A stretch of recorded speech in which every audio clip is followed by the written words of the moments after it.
paz do Senhor, mais uma semana chegando aqui para juntamente com você estudarmos a Palavra de Deus, neste programa Palavras da Verdade, do canal Palavras da Verdade com Alex Kepling, onde aqui neste programa nós tratamos assuntos relacionados à escola bíblica dominical. Estamos tratando nesta série de estudos sobre o tema do terceiro trimestre da classe de adultos da escola bíblica.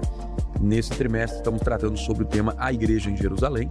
Hoje nós estaremos estudando sobre uma igreja não conivente com a mentira.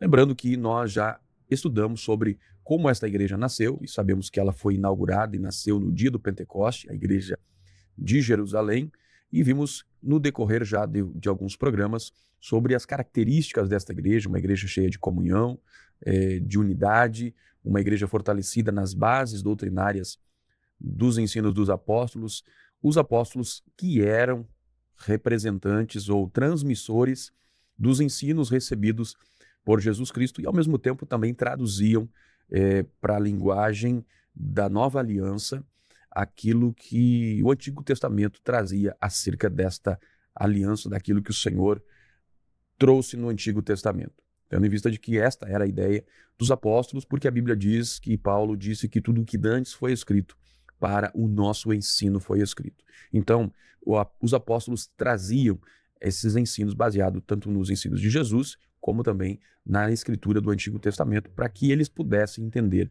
qual que era a ideia, o princípio de Deus para a igreja do Senhor. Nós já estudamos também sobre a igreja cheia de amor, cheia do Espírito Santo. Hoje nós vamos ver que ela é uma igreja que ela não é conivente com a mentira, e onde nós estudaremos sobre o episódio das vendas de propriedade. Já mencionamos isso na lição passada, mas hoje nós vamos ver o aspecto das propriedades que eram vendidas e trazidas para os apóstolos, serem distribuídas conforme a necessidade que havia na igreja, e Ananias e Safira, esse casal, eles vão cometer o erro de tentar enganar, eles vão mentir aos apóstolos, e aí o apóstolo Pedro vai trazer uma coisa muito profunda que é: não mentistes apenas a nós, mas ao Espírito Santo. Então fiquem conosco, vamos juntos estudar a palavra de Deus.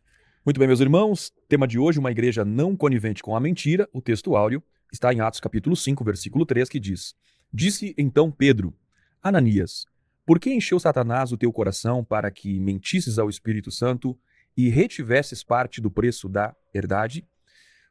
A nossa leitura em classe, ou seja, a base desse tema de hoje, está em Atos capítulo 5, versículo 1 a 11. Como nós vemos na sequência dos estudos, nós vamos percorrendo o livro de Atos dos Apóstolos, na sequência abordando temas que são, de fato, muito importantes. Quando nós olhamos aqui em Atos dos Apóstolos, capítulo 5, nós vemos aqui uma das realidades que são impactantes, assustadoras, mas que existem.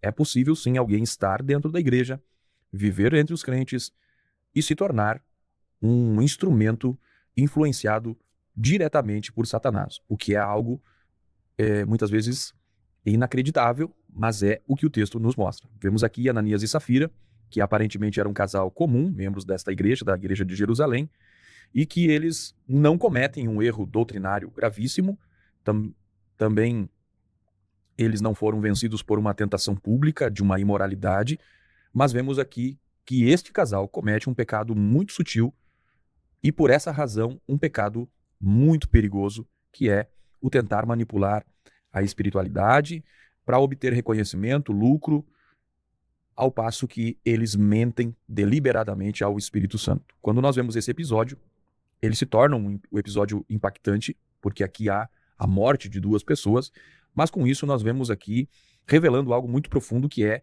o zelo do Espírito Santo pela santidade da igreja, para que a comunhão desta igreja não venha entrar no caminho da superficialidade e da leviandade. Quando nós olhamos o pecado de Ananias e Safira, vemos que não foi apenas um pecado contra os homens, mas um pecado contra Deus, e Deus, que não se deixa escarnecer, tratou com seriedade este pecado. Quando vemos então Ananias e Safira, eles querem colher frutos da santidade sem viver o princípio da santidade. Eles querem receber os benefícios da generosidade sem que eles paguem o preço da renúncia. E eles, nesta aspecto de viver de aparências, foram tomados e influenciados pelo pai da mentira. Muito bem, vamos então estudar sobre esse capítulo 5 de Atos dos Apóstolos, sobre uma igreja não conivente com a mentira. Para comentar conosco o tema de hoje, conosco aqui, presbítero e professor Jair Cardoso. Irmão Jair, tópico 1, nós vamos falar sobre a influência que tiveram Ananias e Safira. Vimos que eles tiveram a influência do pai da mentira, que é o diabo. E que nós podemos falar, irmão Jair, no tópico primeiro, Pai do Senhor. Bem-vindo mais uma vez, irmão Jair. Pai do Senhor, irmão Alex, sejam todos bem-vindos para mais um estudo da Palavra do Senhor. Para mim é uma grande alegria também, uma grande satisfação, uma grande honra e também uma responsabilidade de estar aqui estudando a Palavra do Senhor. Nesse primeiro tópico, nós vemos então com o título O Diabo, Pai da Mentira, e nós vemos que as Escrituras, elas afirmam categoricamente que o diabo ou o Satanás, ele é da sua natureza mentir. A natureza satânica é de mentir. Satanás, ele induz Ananias e Safira a mentir. Ele diz o texto sagrado: disse então Pedro, Ananias, por que encheu Satanás o seu coração? Atos capítulo 5, versículo 3. Nós vemos nesse episódio, narrado no livro de Atos pelo evangelista Lucas, a partir do capítulo 5, em que ele vai trazer um contraponto ao que ele vinha explicando no livro de Atos no capítulo 4, em que a igreja foi cheia do Espírito Santo, em que a igreja estava repleta de comunhão, em que ela estava se defendendo contra os ataques externos que a igreja estava sofrendo a partir do grande milagre ali executado por Pedro e por João, da cura do coxo à Porta Formosa. E nós vemos na narrativa bíblica que o diabo, ele tenta derrotar a igreja, tanto pelo lado exterior quanto pelo lado interior, tanto pelo lado de fora quanto pelo lado de dentro. E Ananias e Safira, aqui retratados, eles são o tipo de crente que abre o seu coração para as mentiras de Satanás. Pedro diz, Ananias, por que encheu Satanás o seu coração? Então, nós vemos aqui que quando esse tipo de crente, esse tipo de cristão, ele abre o seu coração para as mentiras de Satanás, nós vemos que um pequeno pecado, ele dá lugar para outros pecados.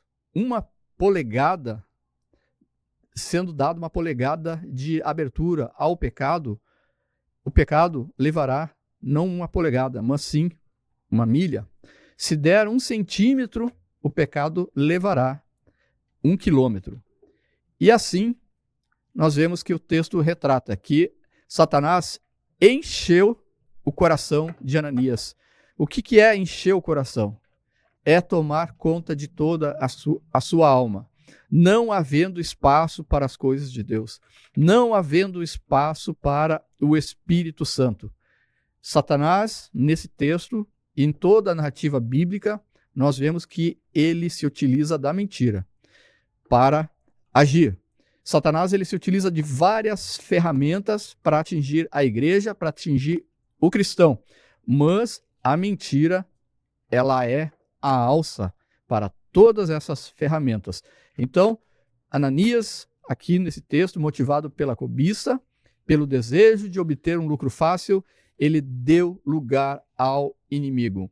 E dar lugar ao inimigo não é ficar endemoniado, não é estar possuído por demônios. Pode ocorrer isso também, mas aqui o texto está dizendo que é dar espaço para as coisas do inimigo. Jesus, ele afirma que o diabo é o pai da mentira, em João, no capítulo 8, versículo 44. E o texto bíblico também mostra, em 2 Tessalonicenses, capítulo 2, versículo 9, que por trás de toda mentira e engano está Satanás agindo. E nós vemos que por trás de toda a ação do inimigo existe a mentira. A mentira, então, ela é um ardil maligno, ela é utilizada como um ardil maligno, uma sutileza de Satanás, uma forma de ele agir. Satanás não obrigou Ananias a mentir, mas ele plantou a semente do engano, a semente da mentira no coração de Ananias. A mentira é, sim, um dos ardis de Satanás. Não deis lugar ao diabo, é que as Escrituras afirmam em Efésios capítulo 4, 27. Não abra brecha para o inimigo agir. Por certo, Ananias, quanto a sua esposa, Safira, sua mulher, eles sabiam disso, pois eles estavam integrados à doutrina dos apóstolos, narrado no capítulo de número 4 do livro de Atos, em que a igreja ela se sustentava na doutrina dos apóstolos e, por isso, não estava ali sem saber o que estava para fazer a coisa certa. Mas ele estava, o grande problema ali, a grande questão é que ele estava subestimando o ardil de Satanás, que vem, que esse inimigo, ele possui a capacidade de induzir para fazer a coisa errada, e mostrando isso que o Ananias ele flertou com o inimigo buscando ganhar lucro e fama ali, fingindo ser o que não era, fingindo fazer a coisa certa, mas no entanto estava fazendo com a intenção errada, e isso se torna pecado. Nós vemos também que no texto nos traz uma orientação para nós não superestimar o inimigo e muito menos subestimar o inimigo. Nós não podemos olhar que o inimigo ele tem todo o poder, ele não tem todo o poder tem Jesus Cristo, mas nós não podemos considerar ele acima de todas as coisas, mas também nós não podemos subestimar.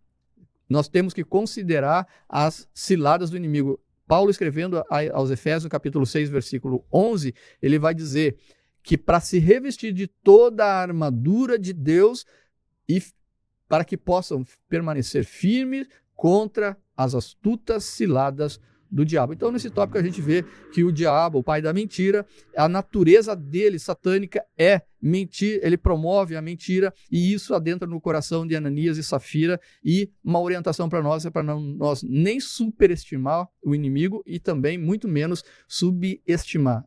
A mensagem está no equilíbrio. Nós sabemos que nós temos um Deus que é todo poderoso, mas nós sabemos também que o nosso inimigo ele é ardiloso, ele tem sutileza, ele arma ciladas, ele é muito sagaz naquilo que ele faz para combater tanto exteriormente a igreja como interiormente, porque ele adentra dentro da igreja, aqui como ocorreu com Ananias e Safira, um casal que pertencia à congregação, mas o inimigo adentrou ali no coração deles e fez com que mentissem ali sobre a venda de uma propriedade. Então, nós temos que sim vigiar, é a orientação para nós vigiarmos, para não sermos nem superestimar e nem subestimar os ardis do inimigo.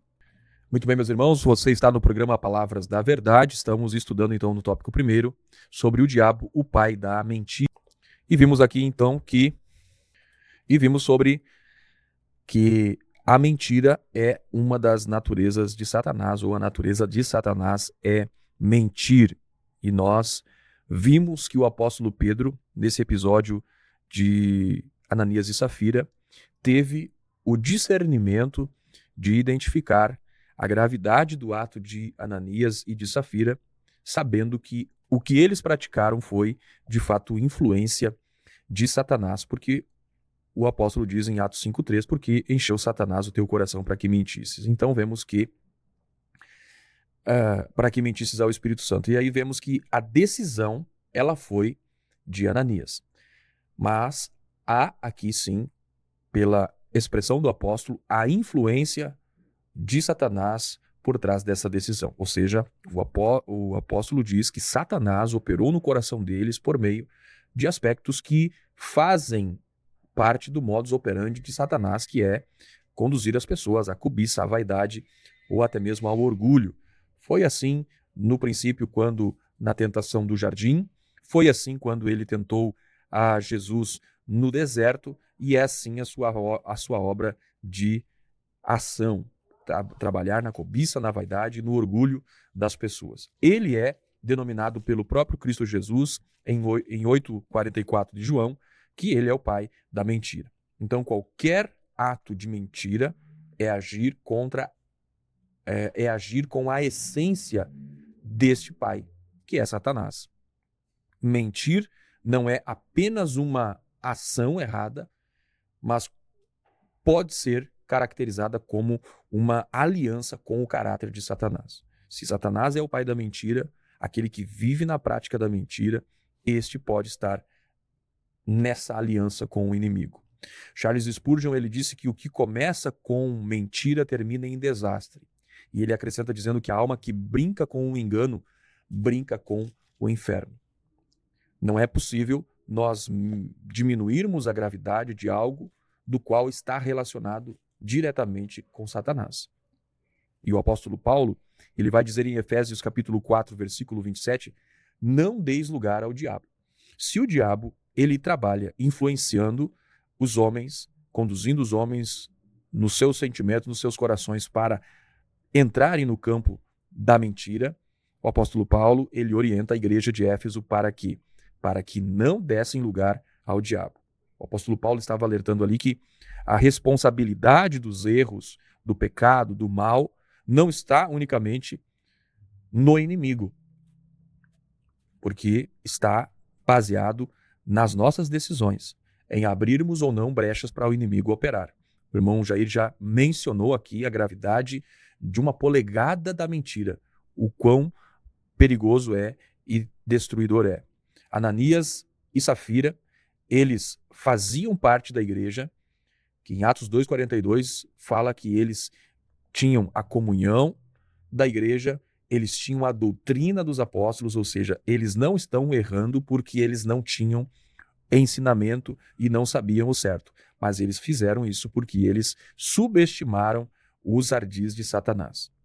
Quando a mente humana busca o caminho da mentira, ela começa a pensar numa psicologia favorável e egocêntrica. Começa a trabalhar a mentira como algo estratégia, como uma precaução ou até mesmo como uma discrição. Quando vemos o casal aqui, provavelmente eles estavam pensando, estamos doando, só que estamos ficando com uma parte.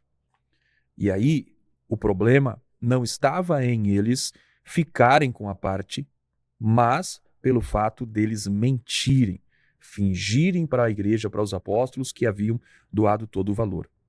Então, mentir aqui para eles poderia ser algo tão pequeno, mas trazem consequências espirituais profundas e terríveis.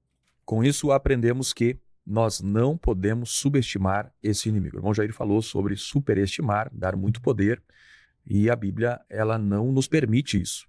Nós precisamos, biblicamente, ter o equilíbrio de não sentir medo de Satanás, mas, ao mesmo tempo, entender que ele continua sendo, desde como o princípio, astuto, meticuloso, oportunista, sutil, sagaz.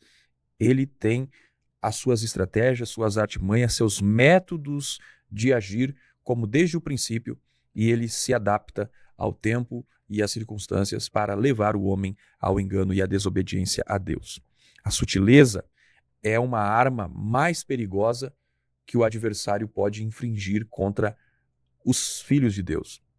O pecado, ele é algo sutil, que acontece às vezes com alguma coisa que aparentemente não tem tanto prejuízo, mas como nós vamos ver, as consequências do pecado, ela é algo que traz destruições grandiosas.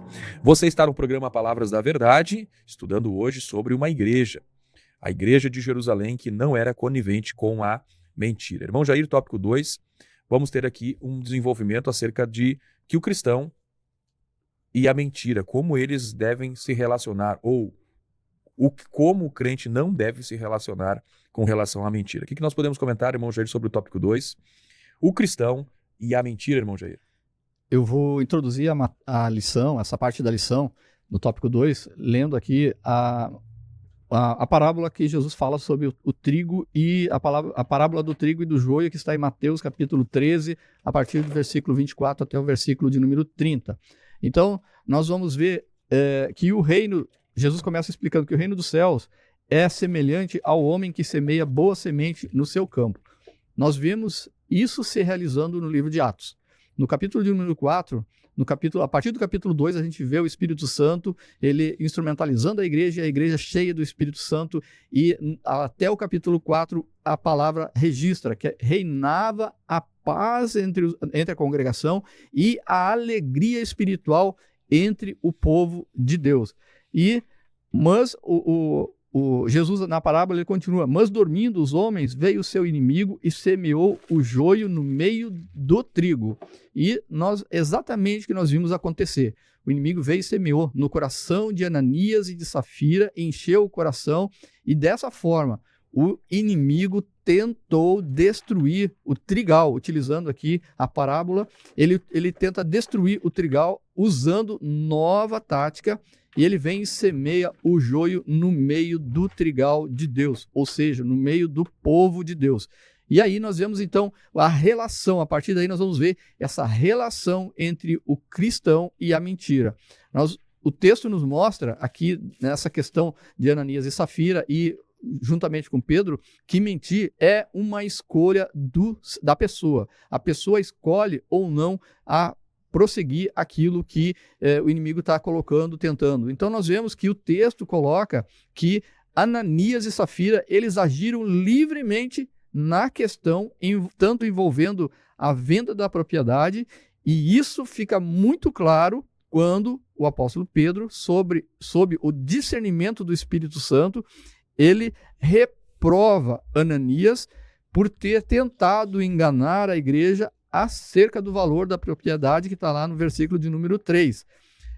Tanto Ananias como a esposa, eles foram coniventes com essa ação. Eles tomaram uma decisão livre.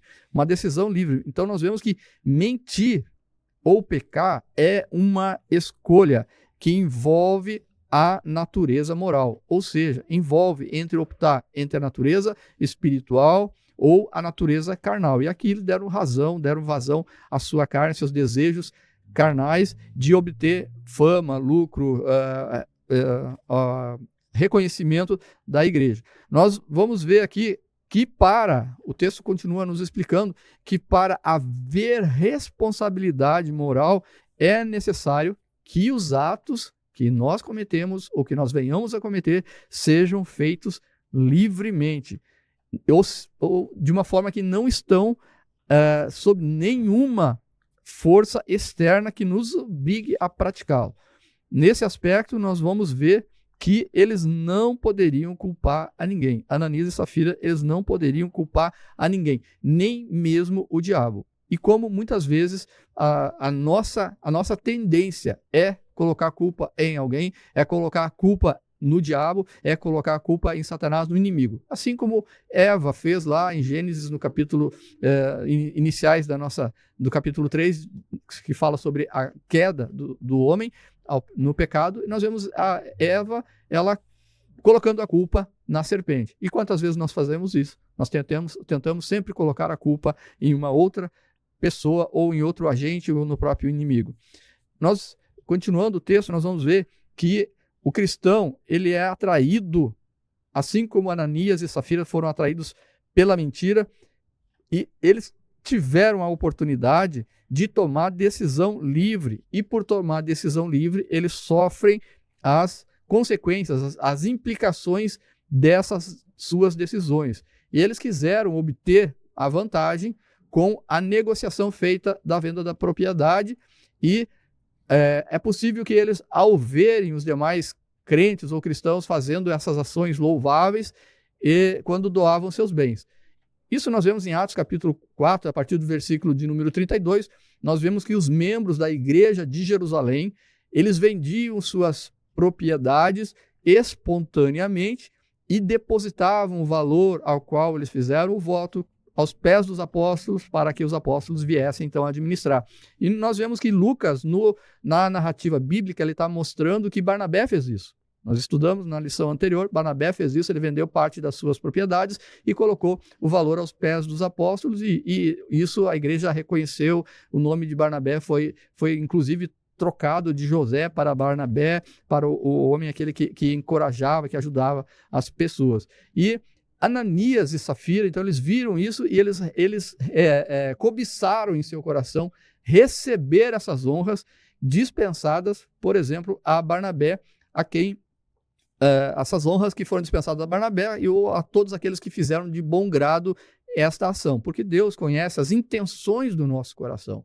Qual o objetivo, por que razão nós fazemos tal coisa? Eles vendiam a propriedade livremente e Deus então recebia. E aqui Ananias e Safira, eles tentaram então ludibriar e cobiçaram no seu coração receber as mesmas honras, só que venderam, mentindo, dizendo que venderam, portanto, por um valor, só que eles venderam por um valor muito superior e seguraram e mentiram. Então, eles poderiam muito bem ter chegado a propor, não precisavam nem ter vendido a propriedade, mas eles optaram em vender, só que eles disseram, nós vendemos por 1.000, mas, na verdade, tinham vendido por 1 milhão. Um exemplo assim, e com isso eles estavam mentindo a Deus e mentindo ao Espírito Santo. E aqui nós vemos claramente a aplicação da parábola do joio e do trigo aqui que Jesus coloca, né?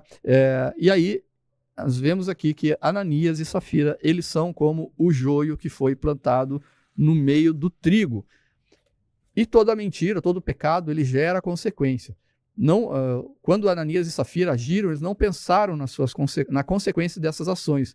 Eles, mesmo fazendo parte de uma igreja, eles foram salvos, eles tinham a expectativa, a esperança da salvação, mas em algum momento eles se expuseram a uma ação mesquinha e resolveram mentir, não somente ao homem, não somente aos apóstolos, mas ao próprio Deus, conforme Pedro diz, não mentistes ao homem somente, mas a Deus, mentiste ao Espírito Santo.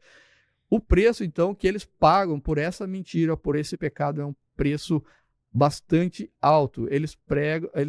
Vai custar a própria vida deles. Antes disso, nós temos o entendimento de que é chamada a nossa atenção diante de cometer qualquer ato, qualquer ação de natureza pecaminosa, é preciso pensar nas consequências, porque elas virão. É entendido também que o arrependimento dos nossos atos ele é o remédio que Deus estabelece para nós voltarmos à comunhão.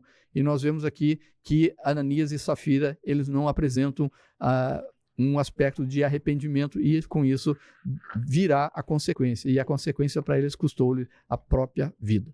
Você está no programa Palavras da Verdade, nesse tópico estudando sobre o cristão e a mentira. E aqui nós aprendemos, já comentamos, mas aqui nesse tópico nós vemos que mentir é uma escolha. Eles não foram vítimas de uma tentação irresistível de Satanás, mas eles escolheram conscientemente, inclusive estabeleceram estratégias para que eles pudessem assim mentir e usufruir de benefícios dessa mentira, que era os aspectos do reconhecimento, do elogio, enfim, de serem bem vistos na comunidade da igreja naqueles dias. E, ao mesmo tempo, ficar com o valor para si. O que nós percebemos aqui é que não há nenhum tipo de pecado sem que haja uma responsabilidade moral do ser humano. E não existe responsabilidade sem que haja o livre-arbítrio. Todo o ser humano ele tem o direito de escolher entre o certo e o errado, entre o obedecer ou desobedecer a Deus. E o apóstolo Pedro, cheio do Espírito Santo, como ele se mostra na característica do seu ministério, ele vai confrontar esse casal quando ele pergunta para Ananias, dizendo, conservando-a, falando da propriedade, conservando-a, não seria tua? E ele pergunta também, e vendida não estava no teu poder? E ele continua, por que formaste esse desígnio em teu coração? Aqui está claro algumas coisas, como por exemplo, o aspecto de que a propriedade era deles. Inclusive nós tivemos no programa passado uma exposição acerca de que as propriedades das pessoas eram delas, elas não eram obrigadas a entregar a ninguém. A venda era voluntária e a oferta ou não também era voluntária. O fato deles reterem a parte do valor nunca foi o problema aqui, exceto pelo fato de que eles mentiram. Então, a mentira é algo que sempre está relacionado com torcer a verdade. E aí, por isso que o apóstolo Pedro, irmão Jair, ele vai confrontar esse casal, dizendo que eles não haviam mentido apenas para eles, mas ao Espírito Santo. E quando nós lemos em João capítulo 14, Jesus falando do Espírito Santo, Jesus anunciou que este Espírito era o Espírito da verdade. Então, quando alguém mente, é uma ofensa enorme, grande, contra o Espírito Santo, que é o Espírito da verdade. Ele veio para estabelecer a verdade, tanto a verdade da palavra de Deus, como a verdade que é uma característica da igreja. O apóstolo vai falar que a igreja, ela é a coluna da verdade. O mundo enxerga a verdade a partir da igreja. Por isso que a Bíblia vai dizer que Jesus disse: vós sois o sal da terra e luz do mundo.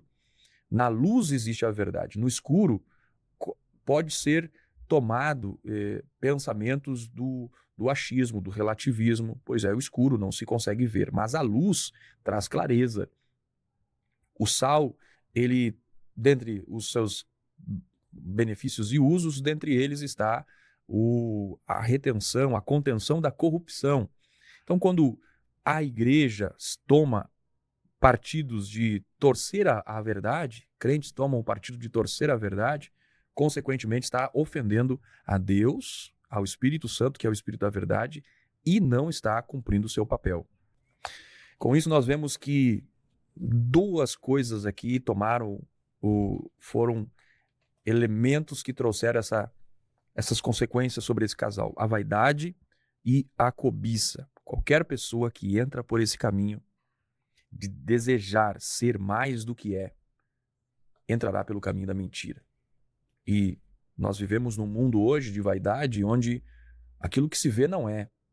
No mundo virtual, onde as relações elas estão muito ligadas ao que se tem, ao que se apresenta, ao que se demonstra. E isso muitas vezes é o caminho da mentira. E nós vemos numa realidade virtual, e não somente virtual, mas essa ideia, se parecer mais do que é. Quando você vê muitas coisas sendo maquiadas para parecer algo, é o caminho da vaidade, um dos elementos destrutivos que levam à destruição. A cobiça é o desejo de obter alguma coisa sem ser honesto, mascarando a verdade. E essa cobiça, esse desejo desenfreado por algo, leva as pessoas a uma espiritualidade esvaziada da presença de Deus, da aprovação de Deus, e leva a ter relacionamento com as ações do maligno, como já falamos, pois essa é a essência dele: a mentira, a vaidade, o demonstrar ser alguma coisa que não é. E como nós vemos aqui, a forma da consequência que traz esse pecado da mentira é algo muito grande. A consequência aqui foi gravíssima.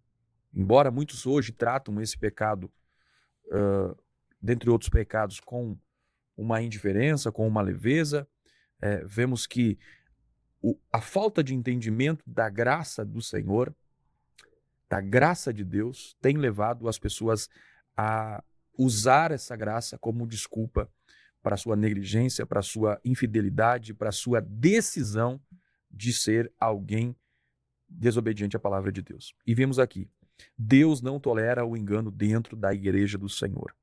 O Espírito de Deus continua sendo santo e justo, e não há pecado que ficará impune. Não haverá pecado que não ficará impune, ainda que no tempo da graça.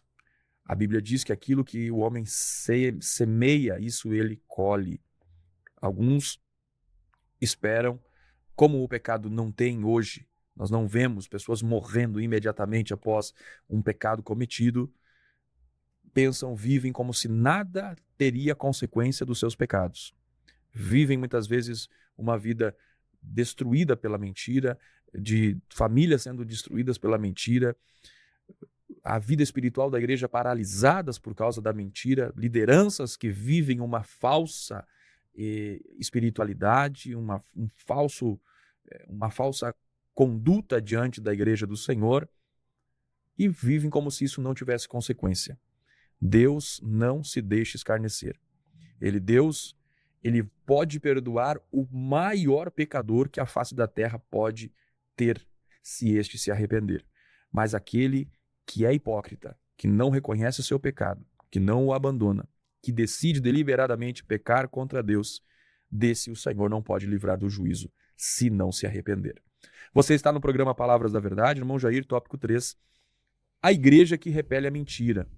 E vimos aqui que o que acontece com Ananias e Safira vai gerar algo dentro da igreja. O que nós podemos comentar, irmão Jair, sobre o tópico 3, a igreja que repele a mentira? Nós estamos estudando, então, a igreja modelo, a igreja de Jerusalém, e o exemplo dessa igreja, que ela não é perfeita porque o pecado entra no seio da igreja e como ele está sendo tratado, como ele está ocorrendo. Então, essa igreja que repele a mentira é uma igreja, em primeiro lugar, temente a Deus. E outro objeto é que ela é uma igreja forte. Uma igreja que repele a mentira é uma igreja temente a Deus e é uma igreja forte. Então, se ela é temente a Deus, nós vamos ver que os fatos ocorridos com Ananias e Safira, eles trouxeram para dentro da igreja um grande temor. E também para os que estavam de fora da igreja. Porque as pessoas olhavam, olha, esse cristianismo, entre eles, quem mentiu é morto. Ananias e Safira, eles mentiram e eles caíram mortos. Né? A consequência do seu pecado foi esse. Os de fora olharam assim. Dentro do cristianismo, quem mente é morto. Aquele que não seguir correto é morto. Eles entendiam assim. E os de dentro, então, veio um grande sentido de reverência e também respeito pelas coisas de Deus. E nesse texto nós vemos que se Deus não tivesse usado Pedro para o intento, para barrar, para parar aquele intento daquele casal, o pecado teria entrado na primeira igreja e, sem dúvida, entrado e permanecido naquela igreja e trazido danos irreparáveis para a igreja do Senhor. E aí nós vamos entrar, então, que o julgamento foi feito por Deus. Esse julgamento do pecado de Ananias e Safira, ele foi feito por Deus para punir o pecado daquele casal. E isso nós vemos Deus operando no Antigo Testamento dessa forma. Nós vemos lá em Josué, no capítulo de número 7, o pecado de Acã, que ele tomou uma capa babilônica, cobiçou, tomou e escondeu essa capa. E como consequência disso, Acã foi apedrejado e Acã também foi queimado a fogo pela congregação. Determinado por Deus isso. Então o pecado de Acã foi... a consequência foi também a morte. Outro que nós vemos também lá em Levítico, no capítulo de número 10, quando Deus ele implanta o sistema do tabernáculo para o culto ao Senhor, os filhos do sumo sacerdote, os filhos de Arão, o primeiro sumo sacerdote de Israel, Nadab e Abiú, eles entram ali de qualquer forma, vão apresentar um incenso, um fogo estranho perante a face do Senhor, e não conforme Deus ordenou que era para ser feito. E no versículo 2 do capítulo 10 de Levítico, relata que saiu fogo de diante do Senhor e os consumiu, e morreram perante o Senhor. Então nós vemos que Deus, ele julga o pecado. Isso nos faz lembrar, todos esses exemplos que eu coloquei, tem mais exemplos na palavra do Senhor, que Deus, ele é santo e ele julgará os pecados de cada um de nós. Todos os pecados nossos serão julgados por esse Deus. Nós podemos lembrar que nossos pecados eles já foram julgados por Deus na cruz do Calvário, e mediante o arrependimento dos nossos pecados nós podemos obter a graça, a misericórdia de Deus, o perdão de Deus. Mas nós vemos aqui um pecado escondido de Ananias e Safira, que foi revelado pelo Espírito Santo de uma forma especial, através desse discernimento dado ao apóstolo Pedro. E também nós vimos que Deus vai julgar todos os pecados de cada um de nós. E para isso nós lendo Paulo ensinando essa doutrina para o seu filho na fé, Timóteo, Paulo, na sua primeira carta a Timóteo, no capítulo 5, versículo 24, Paulo vai estar relatando: os pecados de alguns homens, dizendo para Timóteo, olha Timóteo, os pecados de alguns homens, eles são manifestos, precedendo o juízo. E em alguns homens manifestam-se depois. Nós vemos esse exemplo de pecado, de mentira aqui de Ananias e Safira, que foi revelado, que apareceu para a comunidade, e ali foi tratado no seio da igreja pelo Espírito Santo, através do apóstolo Pedro. E depois, no relato da igreja, a gente não vê mais esse julgamento de Deus ocorrendo de uma forma assim que eles venham ser mortos, quem pecou venha ser morto por Deus. Mas a palavra nos indica que todo pecado ele vai ser manifesto ou antes ou no dia do nosso julgamento. O remédio para o pecado cometido é sempre o arrependimento. Jesus, quando ele inicia a pregar o reino de Deus, a pregar a palavra do Senhor aqui na terra, o seu ministério terreno, ele diz, arrependei-vos porque é chegado o reino de Deus. Então, o remédio que Jesus estabeleceu, que é o arrependimento para obter o perdão de Deus, ele continua sendo o mesmo. Não podemos esperar o dia de amanhã, não podemos esperar o depois para nos arrependermos dos nossos erros, e os nossos erros eles são confrontados pela palavra de Deus. É a palavra de Deus que vai nos confrontar e vai nos trazer arrependimento. Por isso que é uma igreja forte. A igreja que repele a mentira, ela é uma igreja que é temente a Deus, que ela respeita a Deus, respeita a palavra de Deus, ela tem reverência à palavra de Deus, é o Deus criador dos céus e da terra e de todas as coisas, e também é uma igreja forte, porque ela prega a palavra de Deus, e a palavra ela vem confrontar o pecado. Essa igreja forte, ela vai incentivar, vai mostrar que existe um remédio para o pecado que se chama arrependimento para obter o perdão e o favor de Deus. E também essa igreja que ela é forte, ela vai aplicar a disciplina, para aquele congregado, aquela pessoa que comete o erro, para ele retornar aos caminhos do Senhor, para ele permanecer na comunhão. E uma igreja forte, ela, além de aplicar a disciplina, é uma igreja que ela não tenta justificar o pecado que um membro cometeu. Ela não vai cobrir o sol com a peneira. Então nós vimos nesse tópico que uma igreja que repele a mentira, mais uma vez, é uma igreja temente a Deus e é uma igreja forte porque ela prega o evangelho, ela incentiva o arrependimento, ela aplica a disciplina e ela não tenta justificar o pecado, ela não tenta cobrir o sol com a peneira. Meus irmãos, você está no programa Palavras da Verdade, estudando sobre a igreja, essa igreja de Jerusalém que ela repele a mentira do seio dela. Isso tudo por razão das bases em que essa igreja está fundamentada e pela ação do Espírito Santo. E quando vemos aqui, uma das coisas que fica muito clara nesse episódio é que o caráter de Deus, ele está revelado no meio da igreja. Esta igreja, ela não é uma comunidade, um aglomerado de pessoas, mas ela é a igreja do Senhor. Pois a igreja de Jesus Cristo, ela é pura, ela é santa, ela é imaculada. Esta igreja pela qual Jesus entregou-se na cruz do Calvário. E vemos aqui a ação de Deus para proteger a pureza desta igreja, especialmente nesse primeiro momento da igreja, onde, como o irmão Jair bem mencionou, sobre o joio que estava crescendo ali. E a Bíblia diz que, Atos 5:11, que houve grande temor sobre a igreja e sobre todos os que ouviram estas coisas. Quando nós olhamos a reação da igreja nesse cenário, ela é uma reação que é imediata. O que acontece imediatamente a esta revelação do escondido no meio da igreja, a essa punição, ou seja, colher o resultado da desobediência? E vimos que imediatamente foi o temor.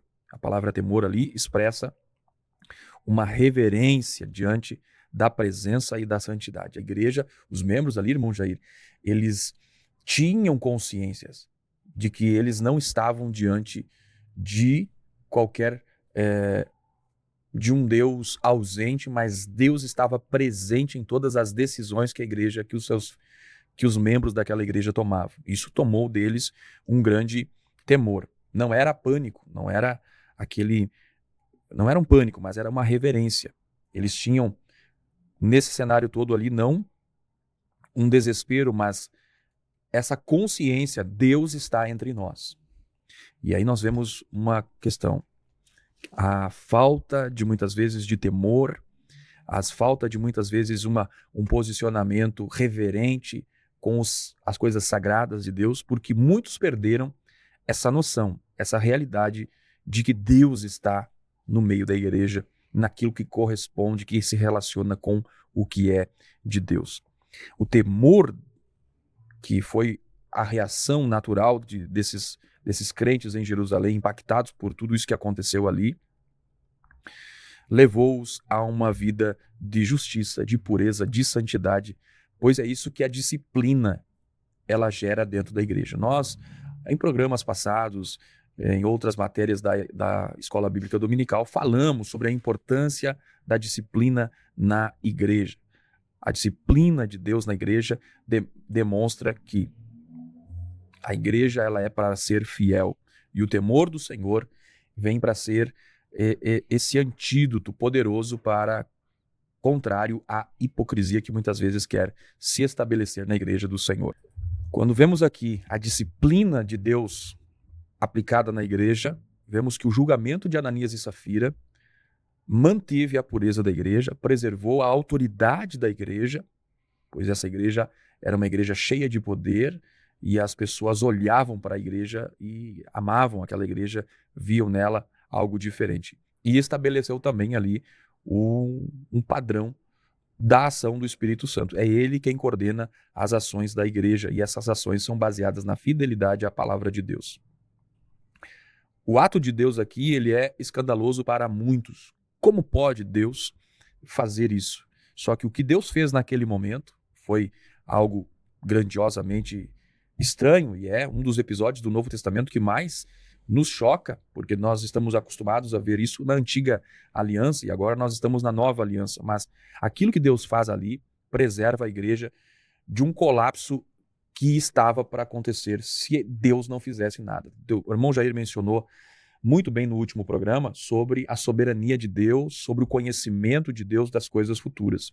E o que Deus faz aqui é para evitar uma degradação da igreja, de um colapso dentro da igreja do Senhor. Então ele trata isso e isso gera na igreja temor. E quando há temor, há reverência. Onde há reverência, há obediência. Onde há obediência, existe a santidade. E onde há santidade, há o poder de Deus. Por isso, conforme o irmão Jair mencionou, esta igreja era uma igreja forte. Ela era uma igreja forte porque não tolerou o pecado, mas manteve-se sob a direção do Espírito Santo, lideradas por homens cheios do Espírito Santo. Quando nós vemos, na realidade do século que vivemos, igrejas adoecendo espiritualmente, elas estão nessas circunstâncias porque muitas vezes o pecado, a mentira, não são tratadas com seriedade. Às vezes a tolerância de escândalos, para evitar escândalos, para preservar imagens, faz com que o pecado se instaure, levando uma igreja a ficar doente. Pecados ocultos, muitas vezes até em lideranças que não são confrontados. E a ideia de que você precisa ter uma boa performance e essa performance substitui aquilo que precisa existir, que é uma vida espiritual genuína, verdadeira, de temor e reverência ao Senhor. Charles Spurgeon disse que uma igreja que não sangra pelos seus pecados está a um passo da morte. Que nós possamos viver como esta igreja, uma igreja que repele a mentira, mas que cultiva ao mesmo tempo o amor de Deus, preservando a verdade e a sua integridade. Irmão Jair, o que nós podemos trazer como considerações finais sobre o tema de hoje, irmão Jair? Nos dias atuais, nós vemos muito em uso a palavra narrativa. E no texto bíblico de Lucas, Lucas utiliza uma narrativa e uma narrativa verdadeira ao contraponto do que se diz hoje. Hoje se inventa uma narrativa e pautada muitas vezes em mentiras, em fatos que não ocorreram e que não existem. Mas Lucas, ele traz provas sobejantes da verdade que ele tá afirmando. Então essa narrativa da história de Ananias e Safira e o que a igreja fez, ela está registrada no livro de Lucas e com testemunhas sobejantes, porque nessa altura a igreja já é composta, a igreja de Jerusalém, por mais de aproximadamente 8.000 pessoas, e através desse ato a igreja, as pessoas ficam temerosas, e como a igreja é purificada desse pecado, conforme o irmão Alex nos mencionou, a igreja continua sendo cheia do Espírito Santo. Nos versículos seguintes vai apresentar sinais e prodígios e maravilhas que continuavam sendo feitos pela mão dos apóstolos, eles continuavam pregando, e no versículo de número 14 do capítulo 5 vai mostrar que a multidão dos que criam no Senhor, tanto homens quanto mulheres, crescia cada vez mais. A igreja continuou crescendo após essa purificação. E 3 verdades a gente extrai dessa história, dessa narrativa de Ananias e Safira. A primeira grande verdade é que Deus é o único que pode julgar os nossos pecados, como nós vimos aqui, o pecado de Ananias e Safira sendo julgado através de uma consequência da perda da própria vida. Outra coisa que traz à nossa mente aqui é uma verdade nesse texto, é o confronto entre a luz e as trevas. No confronto de que quem andava na luz? Pedro estava na luz. O que Pedro teve? Discernimento, teve paz, teve clareza do que estava ocorrendo. Quem estava em trevas aqui? Safira, a mulher de Ananias, e tanto Ananias, mas o texto destaca a Safira porque ela ficou viúva. 3 horas depois, ela não sabia que o marido havia morrido, que tinha sido sepultado, conforme o texto relata, e ela vem, então, cega até a presença de Pedro e comete o mesmo pecado que o seu marido cometeu, ou seja, ela vem mentir na presença dos apóstolos. Então nós vemos aí esse confronto nesse texto, mostrando aqui quem anda na luz e quem anda nas trevas. A diferença dos que andam na luz tem a direção do Espírito Santo, tem o discernimento do Espírito Santo, tem a verdade de Deus, e aquele que anda nas trevas, ele não consegue ver a verdade, nem mesmo sobre o falecimento do marido aqui, de Safira nesse texto. E por último, uma grande verdade que eu extraio desse texto é que Deus não pactua com a mentira. Deus, ele se preocupa com a verdade. Quando nós andamos na verdade, nós temos comunhão com Deus. Quando mentimos, a comunhão não é com Deus, a comunhão é com Satanás. Então que Deus nos ajude a permanecer na verdade, e na verdade da sua palavra, na verdade que é Jesus Cristo. Muito bem, meus irmãos, chegamos ao final do programa Palavras da Verdade do tema de hoje. Vimos aqui, então, que Deus continua zelando pela igreja. Essa história do episódio de Ananias e Safira não é apenas algo do passado, mas é algo que nos leva a refletir no presente. Deus continua o mesmo e ele continua zelando pela pureza da igreja. O Espírito Santo, ele ainda está atuando na igreja e ele ainda discerne os corações, ele sabe aquilo que está dentro do coração. Que qualquer mentira, por mais sutil que ela seja, ela não é tolerada diante do trono de Deus, e que a verdade, ela é o fundamento inegociável da igreja do Senhor Jesus. Nós não podemos, como vimos aqui, brincar com aquilo que é sagrado, pois Deus ainda é santo, o Espírito Santo ele ainda é sensível e ele é a verdade, e a igreja não é um ajuntamento de pessoas, mas é o corpo de Cristo. Devemos voltar à verdade do Senhor, mesmo que isso doa. Devemos voltar ao temor, mesmo que isto assuste. E devemos voltar à santidade, mesmo que para viver essa santidade, nos custe e custe muito caro. Vale a pena ser fiel ao Senhor, pois, afinal de contas, a fidelidade a Deus é para isso que nós fomos chamados como Igreja do Senhor. Obrigado por você ter estado conosco no programa de hoje, estudando esse tema importantíssimo sobre uma igreja que não tolerava, que não compactuava com a mentira. Na próxima lição, no programa que vem, estudaremos uma igreja que não teme a perseguição. Vamos entender o contexto que se sucede no decorrer do crescimento desta igreja, as perseguições que se estabelecem ali. Deus abençoe sua casa, sua família. Graça, saúde e prosperidade sobre você. Nos vemos no próximo programa. Até lá, na paz do Senhor.